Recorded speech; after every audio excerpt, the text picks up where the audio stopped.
Yo, j'espère que tu vas bien. Aujourd'hui, donc, on est en préparation à prendre le d'argent. Et aujourd'hui, on va faire un petit tuto. Et on va refaire ça, les gars. On va faire des tutos partie. Premier tuto, donc la partie 1. Pour les débutants, on va commencer par les lipos. Les lipos. C'est quoi le nombre de MH, le nombre de C, etc. Alors, beaucoup de débutants se posent la question et beaucoup de gens confondent beaucoup de choses. On va remettre ça au clair. Donc là, par exemple, on a une batterie, une Z en 3S que j'ai dans mon Revo qui va très bien. Alors les gars, les bleus, je vous expliquerai. Donc c'est une 3S et ils nous disent que là c'est une 5200 mAh. Ok. Donc en fait, les mAh, ce qui est là-haut, veut dire l'autonomie. Donc on va dire que c'est comme la taille de ton réservoir sur ta BM ou sur ta bagnole. Ok. Donc en fait, c'est ton autonomie. Plus tu as des mAh, donc admettons 5000, 6000, 5400, 6600, 5600, etc. Plus tu as d'autonomie, plus tu augmentes le nombre de mAh, plus tu as d'autonomie. Moins t'en as, moins tu as d'autonomie. Genre, là on a 5200, si on a 4200, et ben on a encore moins d'autonomie. Etc. Donc ça c'est pour les mAh. Après, on a ce qu'on appelle les C. Alors, là par exemple, les batteries elles sont 50. Là, je vais te la montrer même, parce qu'elle est déjà équipée dedans. Ma CNHL, là, elle est en 70C pour le techno. C'est-à-dire qu'en fait, le nombre de C, le nombre de C, si tu veux, c'est la taille de ton pot d'échappement. On va dire que les C dans ta batterie, donc TMH, c'est autonomie, bien joué.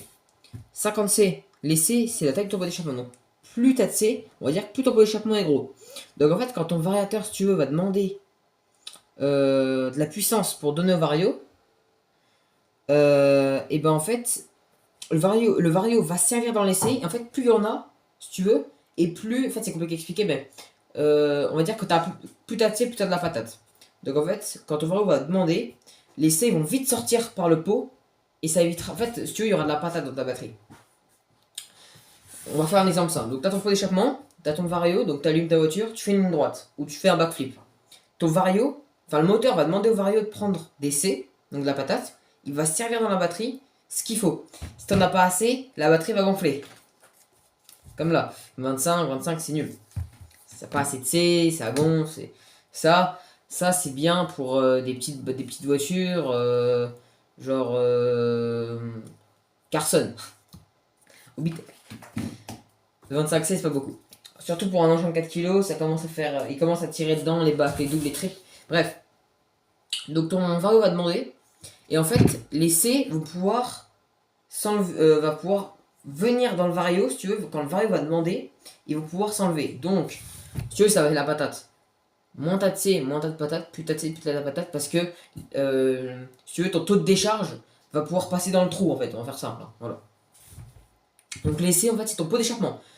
Il faut essayer d'en avoir minimum 50. Si t'en as 25, bon, dans une petite voiture, genre, même pas un os, hein, des petites voitures genre Obitech, T2M, ça va. Mais quand tu commences dans les engins, voilà, Techno, Os, Rustler et Revo, il faut minimum 50. Parce que si t'as pas assez de C, il se passe que ta batterie va gonfler, parce qu'elle va galérer, elle va chauffer aussi. Parce que l'autre, si l'autre elle a 100 C, et que ton vario demande que 50, bah t'as largement la puissance. Alors attention, beaucoup de gens se posent aussi la question que si je mets une batterie de 120 C, il va se passer quelque chose. Il va rien se passer, parce que tu mettes une batterie de 100 ou 100 ou 200, admettons, ça change rien vu que c'est le vario qui demande. C'est pas la batterie qui va envoyer au vario, c'est le vario qui prend en fait dans la lipo, si tu veux. Donc que tu mettes 100 ou 200 C, ça sert à rien. Ça revient au même en fait. C'est ton vario qui prend dedans. Ça dépend de ton vario.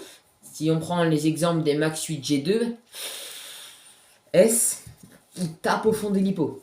Tape au fond, donc je te conseille d'avoir de la lipo puissante, genre CNHL 120 ou les Gen 6 100C ou les 8000 Gen 6 ou alors les ZIS 100C. Il faut avoir des bonnes lipos avec pas mal de taux de décharge. Donc les mâches, je répète, c'est ton autonomie. Plus t'en as, plus t'as d'autonomie. Plus t'en as moins t'as d'autonomie. Donc c'est le temps que tu vas rouler quoi. Les C, c'est le taux de décharge, donc la taille du ton pot d'échappement, on va dire. Et le voltage. Alors le voltage, ça c'est quelque chose que tu... En gros, en 2S, je te parle pas en 1S, hein, très peu de voitures maintenant en modélistes fonctionnent en 1S, hein, on a part les mini ou les radios, maintenant on alimente les radios. Les 2S, c'est 7 volts 4. Donc en fait, par cellule, si tu veux, par exemple, tu as une 2S, tu as deux cellules. 2S, deux cellules, tu vois ce que je veux dire? Et dans ces deux cellules, tu as 7 volts 4. Tu as 3,6, 3,6. Ok? Non, attends. Oui, c'est ça. T'as 3,6, 3,6 ou 3,7. Je suis pas bon en maths, hein. Bref. Dans ces cellules, en fait, tu divises cette volt carte. Si tu divises cette volt carte tu divises cette volt 4 par 2, en fait, tu obtiens le voltage par chaque cellule. En gros, c'est ça. Donc, en gros, vers 3,6, 3,7. Donc, ça, c'est pour une 2S, cette volt 4. Donc, 3,6 ou 3,7 par cellule. Maintenant, une 3S. Bon, c'est des 3S. Hein. Une 3S, on va être à 11 volts 1. D'accord? Donc par exemple la 3S on va être je sais pas à 4 volts par cellule. En fait ça dépend si tu veux. 3S 11 volts 1, 4S 14 volts 8, 6S 22 volts 2. Il n'existe pas de 5S. Les 5S tu peux le faire depuis une 6S si tu enlèves une cellule. Mais là ça se vend pas, les 5S ça n'existe pas. Ou alors tu peux faire 2S plus 3S. Fais pas. Ou tu mets en 6 ou tu mets en 4. Donc le voltage en fait ça signifie 3S en fait. Voltage, ça signifie quoi le voltage total dans ta batterie si tu veux. Simplement, donc une 3S ça va être 11 volts 1 au total, une 4S 14 volts 8, une 6S 22 volts 2. Voilà. Maintenant les cellules. Donc comme je t'ai expliqué sur la 2S, 3S 3 cellules, 4S 4 cellules, 6S 6 cellules. Ok. Tes batteries, on va parler maintenant stockage, etc. Donc stockage, je me stocke dans une boîte en plastique parce que il fait bon, l'atelier, hein, il fait peut-être 17, donc il fait bon. Mes chargeurs sont à côté sur une plaque en tôle, il y a un détecteur fumé juste là-haut, et il y a une caméra là-bas. Je travaille mes hippos quand je suis pas là. Enfin, ou en haut, ou dehors, ou je roule, ou machin. Bref. Après, tes lipos, moi, ce que j'ai fait, tu vois le petit truc bleu là, les petits sketchs bleus, moi je te conseille, tu fais comme tu veux. Moi je l'ai fait par paire. 3S en bleu, 4S en jaune, 6S en rouge. Bon, pas de 6S parce que j'ai pas dans un 6S, mais à part le Evo, mais. Et en plus ça protège mes coins. Si tu veux bien les protéger, tu fais comme moi. Moi j'utilise, vous savez les gars, ils fournissent tout le temps les papiers bulles là. Bah, moi je protège ma lipo avec de la mousse encore par dessus. Je protège bien mes câbles balancent, ils traînent pas. J'ai juste un câble qui ressort parce que l'autre il est emprisonné dans le papier à bulles. Et sous serre, la batterie ne bouge pas, elle est calée avec de la mousse, elle est emprisonnée. Et ça sert à quoi de faire ça?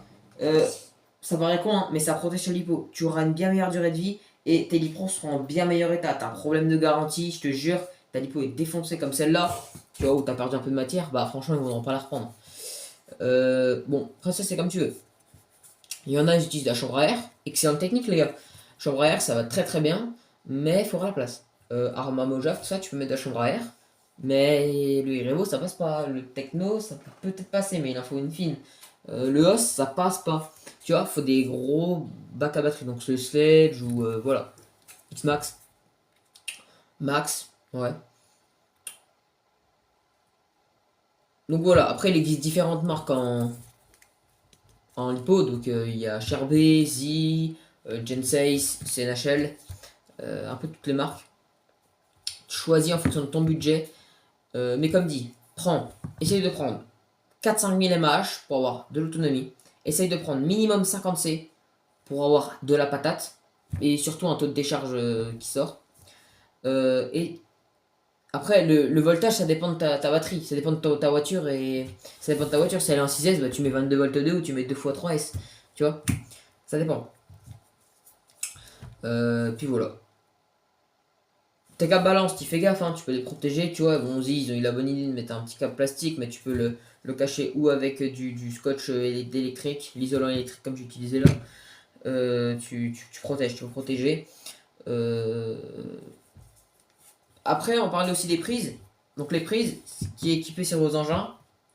Donc il existe différents types de prises. Déjà, tu as les prises blanches. Tamiya.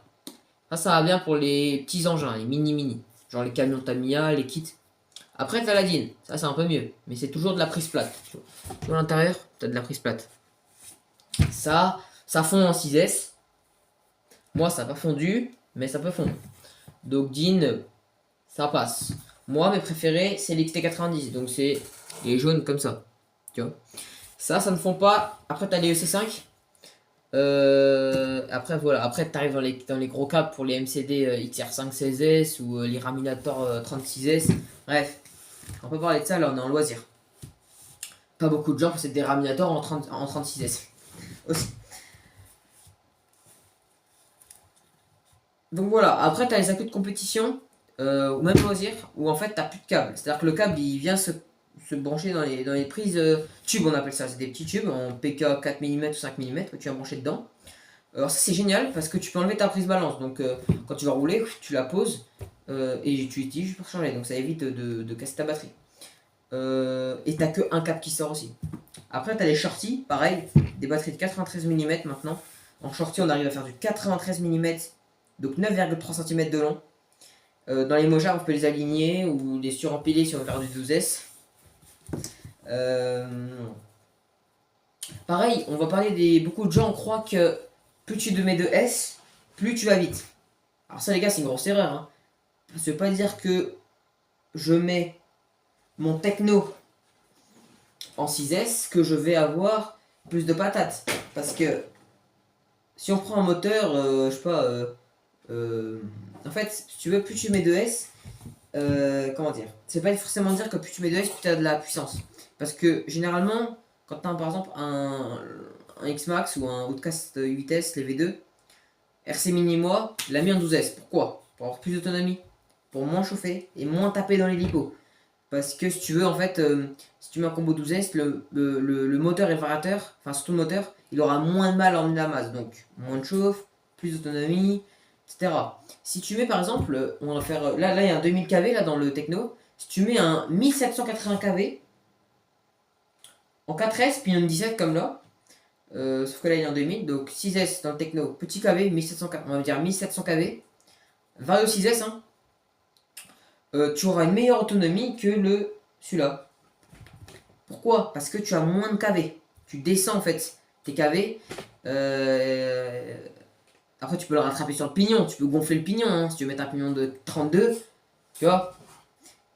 Ou alors, si tu veux faire un petit setup qui ne fonctionne pas, tu mets 1180 kV pignon 14. Après, là, ça va pas avancer. Donc, ça veut pas dire, les gars, plus de S, plus d'autonomie. Ça, c'est absolument faux. Pour son autonomie, le moteur, c'est comme moi, je veux dire un FG Marder ou machin, ou il y a des gros 1.5 là, ou un 7. Tu peux pas le faire sur un 4S. Tu vas chauffer, la batterie va gonfler, tu mets en 12S. Tu mets ça en 8S ou 12S. Tu auras plus d'autonomie et plus de patates. Enfin, tu auras un peu plus de patates, mais pas forcément. Hein. Donc voilà. Si tu as des questions, n'hésite pas en com. Si tu sais toujours pas ce que c'est, etc., n'hésite pas à me dire. Ah oui, on a oublié. On va parler aussi soft case et hard case. Hard case, ça veut dire quoi? Ça veut dire une coque en plastique. Hard case, ça veut dire comme ça. Juste, bon là je l'ai enlevé le film. Hein. Mais en fait, hard case, ça veut juste dire un film de protection autour. J'aime bien parce que ça, je la passe partout. Je peux le mettre ça dans le REO, en 2x3, dans le os tranquille en 1x3 ou en 1x4. Je peux le mettre ça dans le techno en 2x3 si je veux faire du 6S. Je le passe où je veux. Hard case, c'est un peu plus compliqué. Mais la batterie m'est protégée. Donc voilà les gars. C'était un petit tuto rapide. Si tu as des questions, n'hésite pas en com. Dis-moi avec quoi tu roules en lipo. Donc je sais pas si tu roules en Gens, en CNHL, en RHRB, en Z, en ce que tu veux. Tu me le dis. En Yum, c'est pas mal les gars. Donc allez voir. Et puis voilà. Pour les poteaux, Fred, le quai, on se retrouve au Val d'Argent les gars. Pour les autres, bah, mon Wart, on se retrouve dans la vraie vie. Mon Bat, j'espère qu'on pourra rouler un coup ensemble. Et tous les autres. Tchuss les gars.